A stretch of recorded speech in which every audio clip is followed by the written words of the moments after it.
talked with Joe Ruffin or Joe Duffin yesterday. She's the mental health director. Yeah, that didn't... She mentioned to me that you were interested in becoming your own LD. I certainly am, but my caseworker and my caseworker supervisor says she wouldn't authorize it or let me do it. And your case manager supervisor? Yeah, Yvette Kavala, and she's getting kind of weird. And how come she's getting weird? What do you mean? She's just on an authority trip, and I can't really do much. Well, the system works, from what I can tell. Everyone gets there. Can I ask you a really quick question? Quick one. Yeah, the name, there's a fellow I was going to talk to. He's Hispanic that works on this floor. Would be Hugo Lucero. What's his name? Hugo. Hugo. H-U-G-O. Okay, where? He's in this cubicle right here if he's present. So let's go. Well, just fair treatment's all I'm asking for. And I'm not getting it still. So, and I don't really, want to waste your guys' time so much. I just, once I finally talk to Josepha, that's all. Because all I really want to get is a fair state hearing. Okay, so I gave you, I think, information last time. No, I didn't get information. I got I filed an informal request. Okay. Not an informal request, an informal complaint with you. And then I was supposed to come back. It was kind of more of a formal complaint because I wrote it down. Okay, cool. Well, you told me it was an informal. And I remember that. Okay. The state fair hearing is something you have to do. I can't. I went to Social Security and asked them about it, and they told me it didn't exist, which was kind of weird. Yeah, I'm not sure that the state fair hearing actually does stuff with Social Security. It's more around the Medi-Cal, Medicare. I read on some paperwork that what it was for was to prove mental competency, to be your own payee and things like that. No, that's not what the state fair hearing is about. Okay. It's if you make a complaint and you're not satisfied with the resolution, then you can request a state fair hearing. Now, they may decide, we're not going to bother with this. And we're not going to do a fair hearing. Okay. But that's one option. The other option is if you go through Alameda County, they have a consumer assistance office. Is there like a City of Berkeley where you can just generally complain about, say, like a City of Berkeley employee, and not so much the department they're working in? Because, that's where it's going. And, my next step would be, a civil lawsuit. Because, it's really damaging my health and things like that, and that's going to cost me money. I haven't eaten food for about 2.5 weeks. We have a complaint process, which is basically I just did that. Health. Yeah. You can file a complaint, I believe, or a claim with the city attorney's office. Okay. I think that's the only other kind of city option.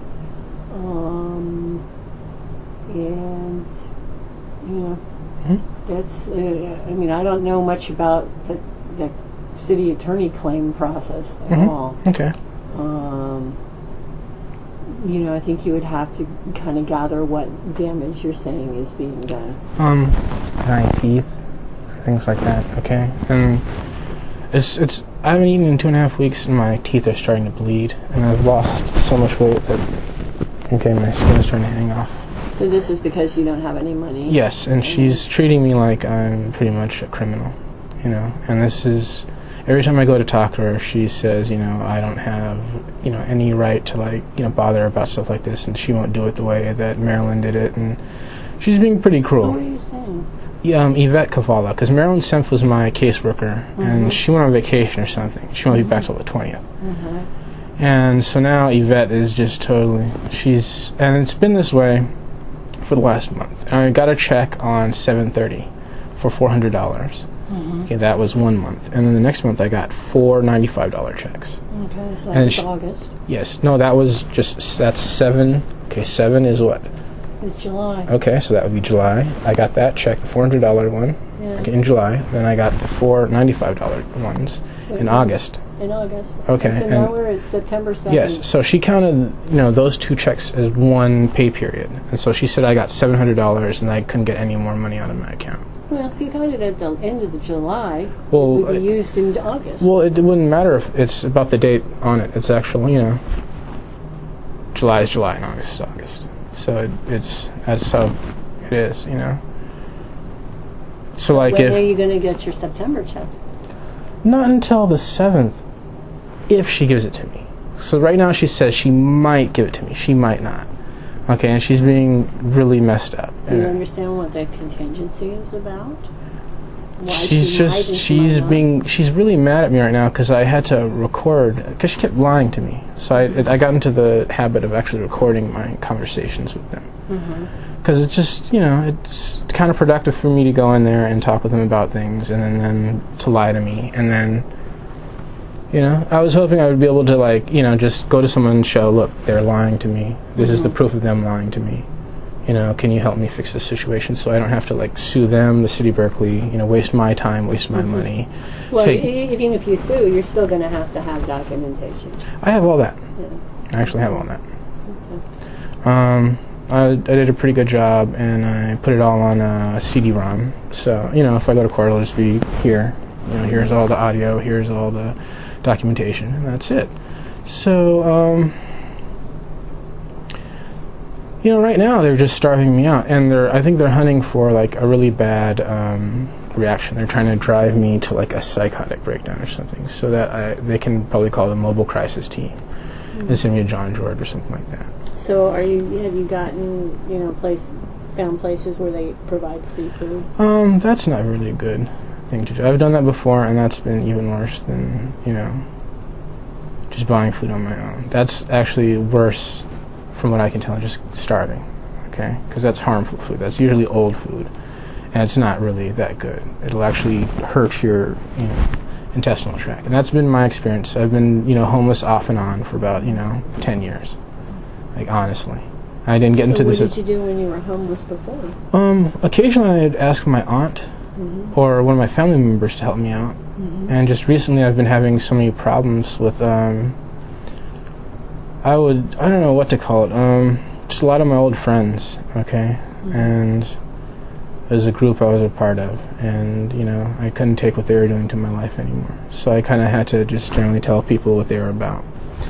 And the backlash is that my family stopped dealing with me, and just in general, you know, people have since then not dealt with me in a fair manner. And that's pretty much where I am right now. And it's you know, it's not a good situation. You know, I'm not going to spare change on the street because I have money in a bank account. And so basically... Well, you can't access it unless you're your own payee. Yeah, I know, but I mean, I have money. It's kind of ironic for someone to, like, starve into bad health, and they have money in a bank account, okay, to get food. And it's basically just because, you know, someone wants to say, well, I'm your healthcare provider or healthcare worker, and you're mentally ill, and you don't know what's right or wrong for you. And, you know, I do because I'm your mental health care provider or, you know, service provider. That's, you know, cruel and unusual, and it's a violation of my civil rights. You know? So the complaint that I took down from you before was that you wanted mediation with Marilyn Sim. And she bugged out. She just wigged out and wouldn't. She just got out of town. She went on vacation. Okay. And that's her general response: is either hide from me or wig out. And so, are you still wanting that mediation? I would love that mediation. Okay, so that's still going to, you know, go through unless you hear differently from Josefa. Okay. So now, what you're wanting is, I just want to present my proof of what's going on, so it doesn't. At that point, when they start lying to Josefa or whoever, it's just, here's them lying to me. I didn't do anything to make them actually say or do this, and that's pretty much it. So what format? Do you want to hand me stuff to give to her, or I'm not sure what you're wanting. Oh, I can show it to you. There's no doubt about it what it is. That's pretty much all of it. You know, and it'll play on any, you know, Windows PC. And it's just documentation they gave me and how they're going against the procedure that they presented me on how to request things, and also, you know, they would occasionally promise me things, and then I'd go back for another meeting, and they'd go against it, or completely lie to me, or say they didn't do that. And, I tried going to the police, and the police are just, you're crazy, leave us alone. And so I don't really know what to do. You didn't see it as a police issue in the way you presented it. I tried to talk with them the best I could, and every time they'll say, well, do you want me to send an officer down there? And they say, if we send an officer, we're going to send the mobile crisis team also. Which is kind of like saying, we're going to send the police and people to send you John George. Right. And yeah, because they're hearing there's a mental health issue there. So. Well, what I'm saying is, I'm complaining more about a civil rights abuse and just general physical abuse, okay? Like starving until your gums bleed and, you really probably about like 15 or 20 pounds. Okay? That's pretty messed up, Then you feel that's our responsibility at Berkeley Mental Health because you're not eating and not getting food. It's not so much that I'm not eating and getting food. I can do that if I have money, okay? It's more that she's blocking my access to my bank account and my money. And again, it's as far as Social Security goes, the only thing they ever told me was I can't spend more than $500 on any one thing. Okay? And you can't have that's true. And you can't have more than $2,000 in your bank account. Other than that, they don't care about receipts or anything. They make you fill out a form. Payee money.